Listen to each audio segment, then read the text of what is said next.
Good morning to all the students of Dr. B.R. Ambedkar Government College, Bilara. Students, yesterday we finished the poem Ode to the West Wind by P.B. Shelley. Today we are going to take a new and very beautiful poem written by Emily Dickinson, and the title of the poem is The Chariot. The another title of this poem is I Could Not Stop for Death. Emily Dickinson is one of the foremost American poet, wrote around 1800 poems, but unfortunately many of her poems were not published in her lifetime, and some of those poems published posthumously after her death. And her poem which is included in our course is The Chariot, I Could Not Stop for Death, which we are going to study today. I have written the text of this poem on the board. First of all, I will recite it, and then after we will explain it word by word so that you can have the better hand of the meaning of this poem. So first of all, I recite, because I could not stop for death, he kindly stopped for me. The carriage held but just ourselves and immortality.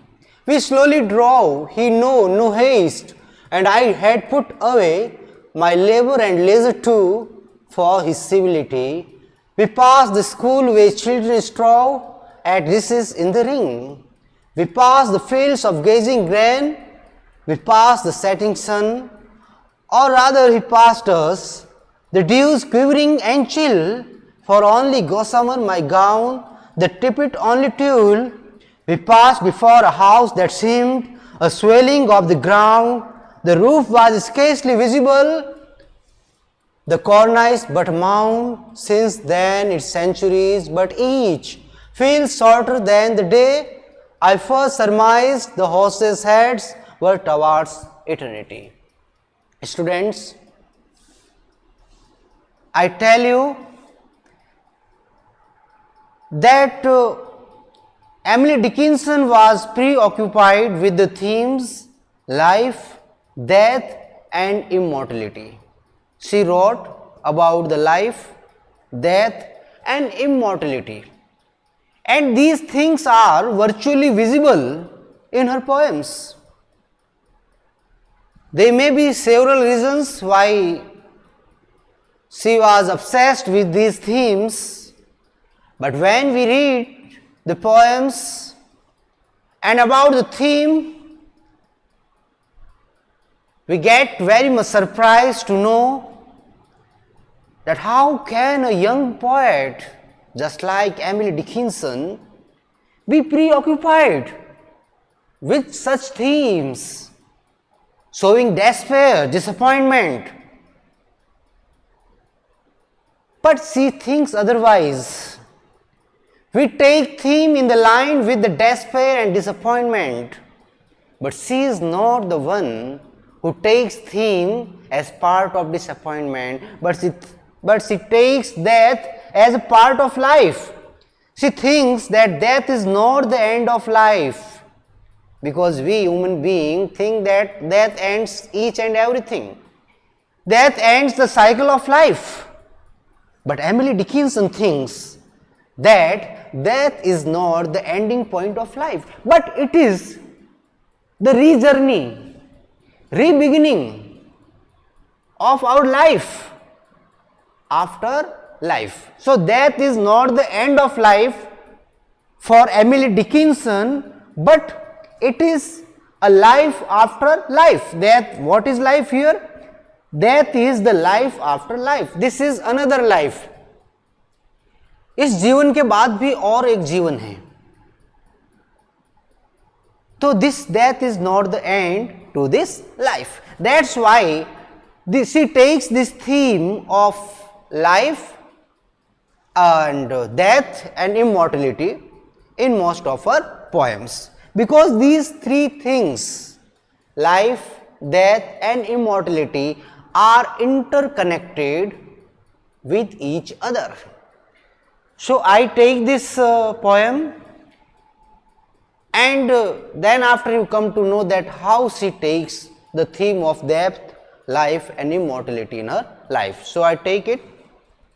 Because I could not stop for death. The poet says that in her life she was too busy with the material things, with this worldly life, that she forgets everything. She forgot everything about the death. But death never stops. Death never stops to forget, because man may forget. Man can forget about death, but death will never forget a man. So the poet says, because I could not stop for death, poet was too busy with her worldly life. She forgot everything about death. So she could not stop, she could not wait for death. हम भी death के लिए wait नहीं करते हैं. कौन इंसान death का वेट करता? कोई वेट नहीं करता. डेथ को खुद को ही उसके पास आना पड़ता है. यही चीज कवि के साथ हुई है, एमिली डिकिंसन के साथ ये घटित हुआ है. She says that she could not stop for death, he kindly stop for me. कवि खुद चलकर डेथ के पास नहीं गई, डेथ खुद चलकर उसके पास आया. सबके साथ यही होता है, कोई डिफरेंट चीज नहीं है. द कैरियर्स जो ये रथ होता है जिसमें बैठकर डेथ आता है, मौत आती है. Held but just ourselves, and when the death comes it takes the breath of man in his carriers. When death comes, he takes, I use he for death because here death has been personified. It is given human feelings, that is why we use he for death. The carriers held but just ourselves, and the carriers which was driven by death,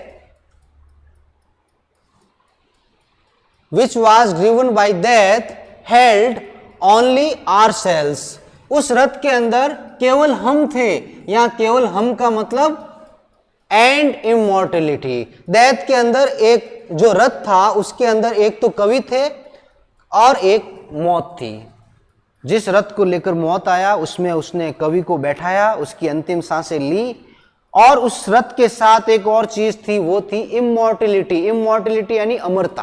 कहते हैं ना कि जीवन के बाद जब मौत आती है तो आदमी अमर हो जाता है, क्योंकि उसके बाद उसे कभी मरना नहीं पड़ता. तो डेथ के रथ में मौत के साथ अमरता थी, और उसी रथ में वो कवि को बैठाकर स्वर्ग की ओर ले जाते हैं. लेकिन स्वर्ग की ओर ले जाने से पहले वो कई चीजों की यात्रा करते हैं. रास्ते में कई चीजें आती हैं, उन चीजों को देखकर चलते हैं, और ना केवल देखकर चलते हैं बल्कि उन चीजों से सीखकर अनुभव करके भी चलते हैं. इमॉर्टलिटी, अमरता. तो ध्यान रखिए, रथ के अंदर कौन थे? एक death, another immortality and the poet. We slowly drove, रथ धीमे धीमे चल रहा था. We slowly drove, we death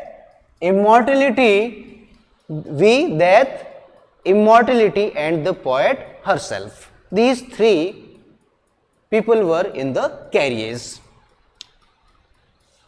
He know no haste, और डेथ का जो रथ है वो आराम से चल रहा था. बिकॉज ही नो हेस्ट, क्योंकि डेथ को कोई जल्दबाजी नहीं थी. Death knows no haste. उसको जिसको ले जाना था उसको ले लिया, अब उसको कोई जल्दबाजी नहीं है. And I had put away का मतलब कोई चीज साइड में रख देना. माई लेबर यानी श्रम, परिश्रम. जो भी हम काम करते हैं, दैनिक काम करते हैं, that is called labour. And leisure आराम, हमारा जो रेस्ट करते हैं. तो जब when the death comes to take the poet in his chariot, what does the poet do to honor the death?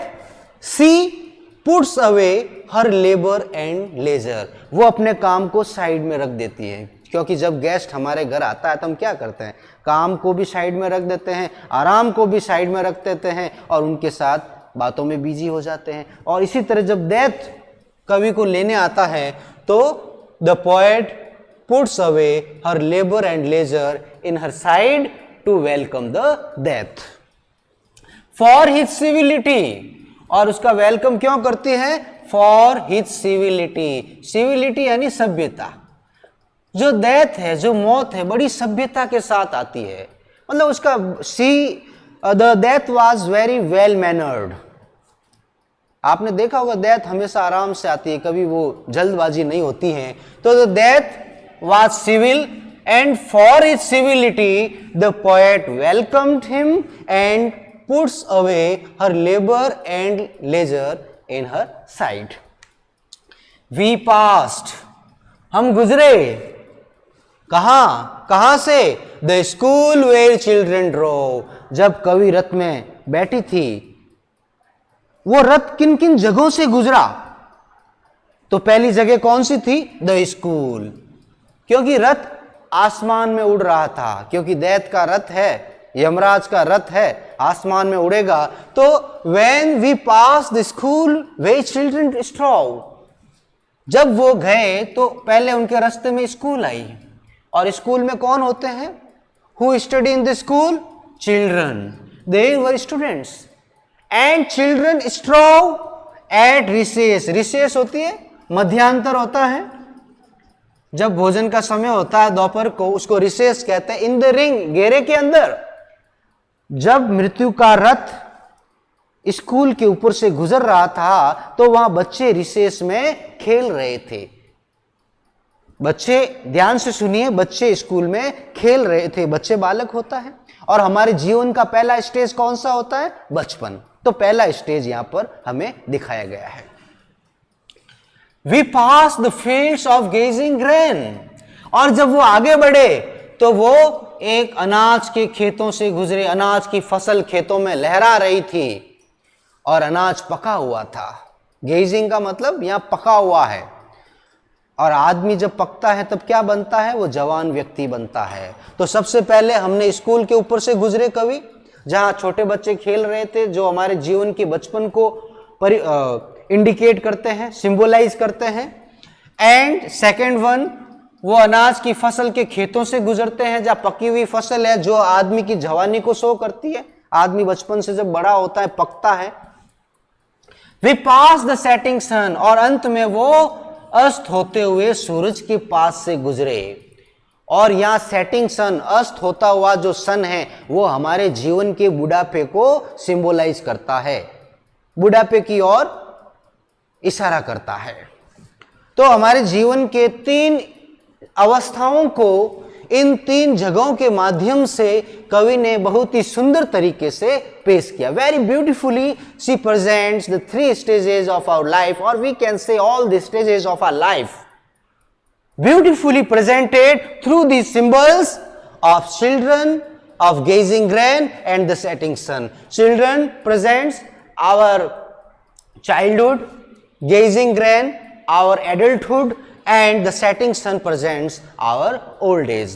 And after old age what we do, we wait for our death. जब सूर्य अस्त हो जाता है तो हम रात का इंतजार करते हैं। उसी तरह जब वृद्ध अवस्था आती है तो हम मौत का इंतजार करते हैं, कवि ये कहना चाह रहे हैं। और rather he passed us, हम सूरज के पास से गुजरे। फिर कवि थोड़ा चेंज कर रही है अपनी बात में, और क्या कह रही है कि हम सूरज के पास से नहीं गुजरे, सूरज हमारे पास से गुजरा। हम कौन होते हैं, उसके पास से गुजरने वाले। We didn't pass the sun, rather sun passed us. The dews quivering and chill, आसमान से ओस की बूंदें गिर रही थी, और ओस की बूंदें क्विवरिंग, कपाने वाली थी, बड़ी ठंडी थी। चिल यानी एकदम ठंडी। फॉर ओनली गोसामर माई गाउन, और कवि जो एमिली डिकिंसन है, उसके कैसे वस्त्र पहने हुए, केवल गोसामर। गाउन बड़ा चोला होता है, उसको गाउन कहते हैं, और गाउन बड़ा ही पतला था, और पतले वस्त्र की वजह से, पतले कपड़ों की वजह से कवियत्री को आकाश के अंदर ओस की बूंदें गिरने की वजह से उसको ठंड ज्यादा लग रही थी।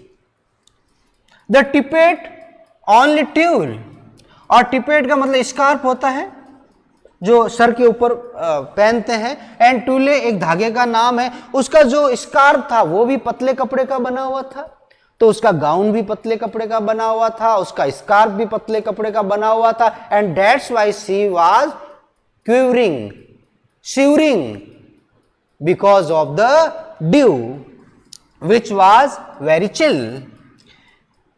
And after that, when they passed all these places, school, field of grazing grain and the setting sun, at last we paused यानी stopped, रुकना,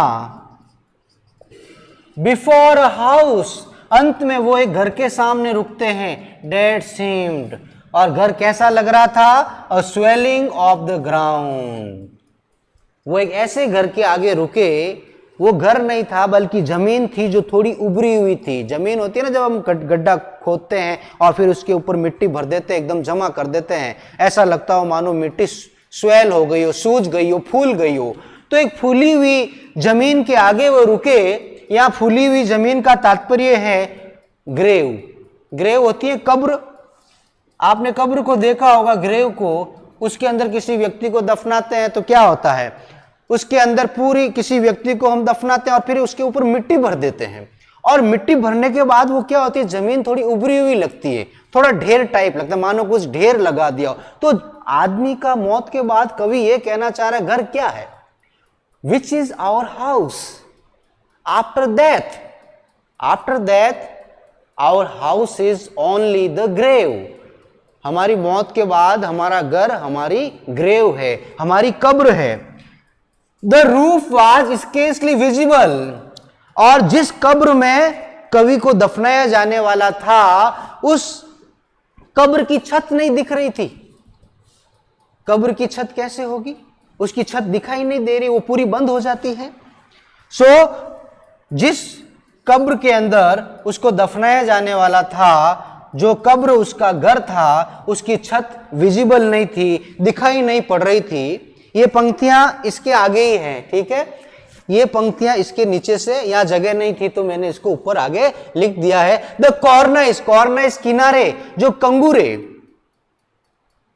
जो ये कब्र रूपी जो घर है उसके कंगूरे भी क्या थे, बट अ माउंड, उसके कंगूरे भी नहीं थे, उसके किनारे भी नहीं थे, केवल चारों तरफ मिट्टी भरी हुई थी। कब्र तो देखी होगी आपने। सिंस देन इट्स सेंचुरीज, और कवि कह रहा है कि उस ग्रेव में, कब्र में जाने के बाद सदियां बीत गई, but each feel shorter than the day, फिर भी ऐसा लगता है कि एक दिन भी नहीं हुआ, क्योंकि मौत के बाद सदियां बीत जाती हैं, सैकड़ों साल बीत जाते हैं, लेकिन आदमी को एहसास नहीं होता, क्योंकि आदमी उस समय अमरता को प्राप्त कर लेता। Because after that a man receives and gets immortality, and then after there is no restriction and limit of the time, क्योंकि समय की बाधाएं तो हमारे यहाँ है, मौत के बाद समय की कोई बाधा नहीं होती है। तो कवि जब अपनी कब्र में पहुंचती है, उसकी छत उसको दिखाई नहीं पड़ती है, ना उसके किनारे दिखाई पड़ते हैं, और वहां जाने के बाद सदियां बीत जाती हैं, but she realise that it has been only one day. I first surmise, surmise यानी सोचना, विचार करना। पहले कवि ने सोचा, क्या सोचा, द हॉर्सेज हेड्स, घोड़े। अब आप कहोगे घोड़े कौन से आगे, जिस रथ में कवि डेथ और इमॉर्टलिटी बैठ के जा रहे थे, ये उनके घोड़ों की बात की जा रही है। तो कवि कह रही है कि पहले मैंने सोचा कि डेथ के जो रथ के जो घोड़े हैं, उनके जो सिर हैं, वर टवार्ड इटर्निटी, वो अमरता की ओर है। यहां मैं इसको क्लियरली समझा देता हूं कि जब हम जीवन के बाद मौत आती है तो हम सोचते हैं कि हम अमर हो गए, लेकिन कवि कहना चाह रही हैं कि मौत के बाद हम अमर नहीं होते, बल्कि मौत तो एक दूसरे जीवन की शुरुआत है। Death is not the end of this life, but it is the beginning of the another life. और घोड़ों के जो सिर थे वो अमरता की तरफ नहीं थे, क्योंकि कब्र तो एक आराम की रेस्टिंग प्लेस है, केवल कुछ समय का आराम है, उसके बाद हमें एक नया जीवन मिलता है और ये जीवन कभी खत्म नहीं होता है। So in this poem, the poet, which was too busy with her worldly life, she describes that when she was busy with her worldly life, death came to receive her, take her into her carriage, and immortality was also there in that carriage, क्योंकि death के साथ अमरता भी होती है, immortality भी होती है, and she puts away all her labor and leisures for the civility of death, and when the carriage is driven, it passed by a school where children were playing, which is the symbol of our boyhood, our childhood, and then after they passes the fields of gazing grain, पके हुए फलों का जो अनाज का जो खेत है, which symbolize our adulthood, हमारी जवानी को संबोधित करता है, and then after they pass by the setting sun, अस्त होता हुआ सूर्य, which is nothing but indicates our old age, जो हमारे old age को संबोधित करता है, and after setting sun we wait for the night. So in the same way, in our old age we wait for the death, and when the poet reaches her house grave, its roof was not visible, even its corners were also only mounds, and she says that after reaching the grave, it has been centuries, but she feels that it has been only one day, केवल एक दिन का वक्त उसको महसूस हो रहा है. So the poet here wants to say that death is not the end of life, but the beginning of our another life. The main theme of this poem is the life, death and immortality. So I hope you understood. Thank you very much.